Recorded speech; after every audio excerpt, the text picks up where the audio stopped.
බබාලට දෙන්න හොඳම සහල් වර්ග මොනවද?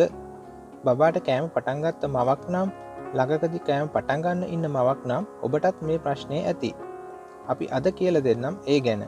බබාට දෙන්න හොඳම සහල් වර්ග මොනවද? ඇයි ඒව දෙන්න කියන්නේ? සහල් ගැන තියෙන මිත්‍යා මත වගේම ජීව රසායනික වැදගත්කම ගැනත් මේ වීඩියෝවෙන් දැනගන්න පුළුවන්. දරුවන් ගැන හරි දේ කියා දෙන බෙස් පේරන්ටි. අමතක නොකර සබ්ස්ක්‍රයිබ් කර හැම වීඩියෝවක්ම බලන්න. ලංකාවේ අපේ ප්‍රධාන ආහාරය බත්. ඉතින් මම ඇහුවොත් මුලින්ම බබාට දෙන්නේ මොනවද කියලා ඔයා දෙන උත්තරේ තමයි බෙරි බත. ඒ කියන්නේ අපි මුලින්ම බබාලට කෑම පටන් ගැනීමේදී බත් තමයි හඳුන්වලා දෙන්නේ. මෙහෙම දෙද්දි මුලින්ම කැකුළු සහල් වර්ගයකින් තමයි පටන් ගන්නෙ. මාස 7-8 වෙනකන් කැකුළු සහල් වර්ග ලබා දෙන්න. රතු කැකුළු දෙන්න පුළුවන් නම් වඩාත් හොඳයි. සමහර බබාලා රතු කැකුළු කන්න වැඩි කැමැත්තක් නැහැ. ඒ වෙලාවට සුදු කැකුළු වලින් දුන්නට ගැටලුවක් නැහැ. ඊට පස්සේ ටික ටික බබාට වෙනත් සහල් වර්ග හඳුන්වලා දෙන්න පුළුවන්.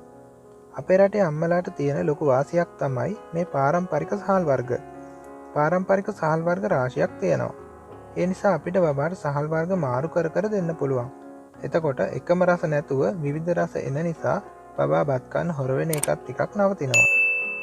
බබාලට දෙන්න පුළුවන් අපේ පැරණි සහල් වර්ග විදිහට කුරුළු තුඩ, සුවදල්, පච්චපෙරුමාල්, kaluheenati, suduheenati, madathawalu, rathdal, mawee මේ වගේ ගොඩක් වර්ග තියෙනවා. ඉතින් අම්මලා හිතනවා ඇති මොනවද මේ වෙයින් මම දෙන්නේ කියලා. ඇත්තටම අපි බබාට බත් දෙන්නේ අවශ්‍ය කාබෝහයිඩ්‍රේට් ලබා දෙන්න. වෙළඳ පොලේ තියෙන හැම හාල් වර්ගයකින්ම වගේ බබාට අවශ්‍ය කාබෝහයිඩ්‍රේට් ප්‍රමාණය නම් ලැබෙනවා. වැදගත්ම දේ කාබෝහයිඩ්‍රේට් වලට අමතරව හාල් වලින් අපට විවිධ khනිජ ලවණ වර්ග, විටමින් වර්ග හා තන්තු ලැබීමයි. හාල් වර්ගවල මෙම සංඝටකයන් අඩංගු ප්‍රමාණයන් එකිනෙකට වෙනස් වෙනවා. අනික් වැදගත්ම දේ සහල් පිළියෙල කරන ක්‍රමවේදවලදී මෙම වඩාත් වැදගත් සංඝටක ටික විනාශ වෙන්න පුළුවන්. හාල් වල නියුඩ්ඩ කියලා අපි කියන්නේ 10 පොත්තට යටින් තියෙන කොටස. අර මුලින් කියපු සේරම පෝෂණ කොටස් තියෙන්නේ ඔය වටේට තියෙන නියුඩ්ඩේ. ඉතින් සුදු පාටට බැබලි පොලිෂ් කළා වගේ තියෙන සහල් වල නියුඩ්ඩ බොහෝ දුරට ඉවත් වෙලා තියෙන්නේ. එහෙනම් ඒවයින් ලැබෙන්නේ පිෂ්ඨය විතරයි කියලා දැන් ඔයාලට තේරෙනවා ඇති. ඊළඟ කාරණේ තමයි බර අඩු බබාලට දෙන්න හොඳම හාල් මොනවද කියන එක. මේ ගැන විවිධ අදහස් අපේ මව්වරුන් අතර තියෙනවා. මම කලින් කිව්වා වගේ හැම හාල් වර්ගයකින්ම කාබෝහයිඩ්‍රේට් ලැබෙනවා. ඉතින් හැම එකකින්ම බර වැඩි වෙන්න අවශ්‍ය පිෂ්ඨය ලැබෙනවා. නමුත් ඔයාලා කැමති නම් හොඳම දෙයක් තමයි තම්බපු සහල් බබාට දෙන එක. ඒ වායේ අපි අර කලින් කතා කළ පෝෂණ කොටස් ගොඩක්ම රැඳිලා තියෙනවා. බබාගේ ඇඟට උරා ගන්න පුළුවන් තත්ත්වයෙන් තියෙනවා. බබාට දිරවන්නත් පහසුයි. තව අමතර වාසියක් තමයි තෙම්බූ සහල් පිඟානකට දාලා දුන්නම බබාලා අහුලගෙන කන්න ගොඩක් කැමතියි. ඒ නිසා කවා ගන්න ගැටලු තියෙන අයටත් උදව්වක් වෙයි. ඒ වගේම තමයි සුවඳල් සහල් ගැන සමාජයේ විවිධ මත තියෙනවා.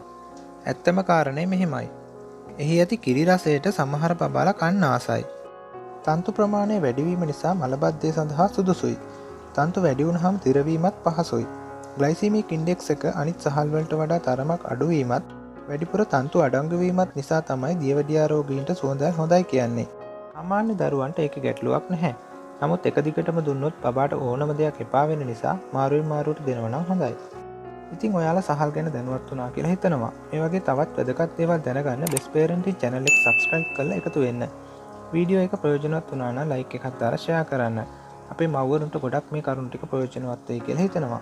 ඉදිරියේදී පළ කරන වීඩියෝ නැරඹීමට බෙස් පේරන්ටින් channel එක subscribe කරලා තියාගන්න. දරුවන් ගැන හරි දේ කියා දෙන බෙස් පේරන්ටි. අමතක නොකර subscribe කර හැම වීඩියෝවක්ම බලන්න.